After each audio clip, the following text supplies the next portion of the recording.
I'm Dr. Srikanth, practicing orthopedician at Nakrikal. Today I want to discuss mainly about knee arthritis and knee pain. ఈ మోకాలు నొప్పి అనేది most కామన్గా అందరికీ వస్తూనే ఉంటుంది. ఏదో ఒక స్టేజ్లో మన లైఫ్లో వస్తూనే ఉంటుంది. కానీ చాలా మటుకు వచ్చేది ఎల్డర్లీ ఏజ్ గ్రూప్లో, అంటే ఒక 50 ఏళ్ళు దాటిన వారికి వస్తుంటుంది. అది ముఖ్యమైన కారణం ఏంటి అంటే అరుగుదల ఎందుకు వస్తుంది అంటే ఈ మోకాల్లో ఉన్న గుజ్జు అరిగిపోతుంది. ఆ గుజ్జు అరిగినప్పుడు మనకి నర్వ్ ఎండింగ్స్ అనేది ఎక్స్పోజ్ అయ్యి మోకాల నొప్పి అనేది వస్తుంది. దీనికి భాగంగా ఈ మోకాల నొప్పి కారణాలు ఏమిటి అంటే ఫస్ట్ ఎల్డర్లీ ఏజ్ పెరుగుతూ ఉన్న కొద్దీ మనం చేసే పనుల తీరు బట్టి ఈ మోకాల నొప్పి అనేది వస్తుంది.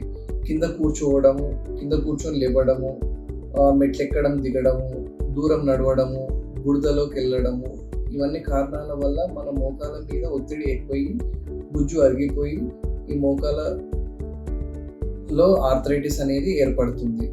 దీనికి మనం ఏం చేయొచ్చు అంటే ఏజ్ పెరుగుతూ ఉన్న కొద్దీ మనం పనులని కూడా తగ్గించుకుంటూ ఉండాలి. మన బాడీ పరిధిలోనే ఉంచేటట్టు ఉండాలి. కింద కూర్చొని లేవడం చేయొద్దు, ఓన్లీ ఎత్తులోనే కూర్చోవాలి. ఓన్లీ వెస్టర్న్ టాయిలెటే వాడేటట్టు చూడండి. మెట్లు ఎక్కడం దిగడం కాస్త తగ్గించండి. దూరం నడవడం కూడా తగ్గియాలి. మెయిన్గా మనం బరువుని కూడా తగ్గించుకుంటే మన మోకాల మీద ఒత్తిడి అనేది తగ్గుతుంది. దీనికి ట్రీట్మెంట్ ఏముంటుంది అంటే వీటితో పాటు ఇప్పుడు లైఫ్ స్టైల్ మోడిఫికేషన్స్తో పాటు మెడిసిన్స్ అనేవి ఉంటాయి. మెడిసిన్స్ వాడి కాంట్రోప్రొటెక్టివ్ డ్రగ్స్ అనేది ఉంటుంది. అది అరిగిపోయిన గుజ్జుని ఏమి వెనక్కి తీసుకొని రాదు, కానీ ఉన్న గుజ్జుని మాత్రము ఇంకా మెరుగుపరిచేటట్టు చేస్తుంది. దీంతో నొప్పి తగ్గుతుంది, మనం మంచిగా జీవించగలుగుతాం.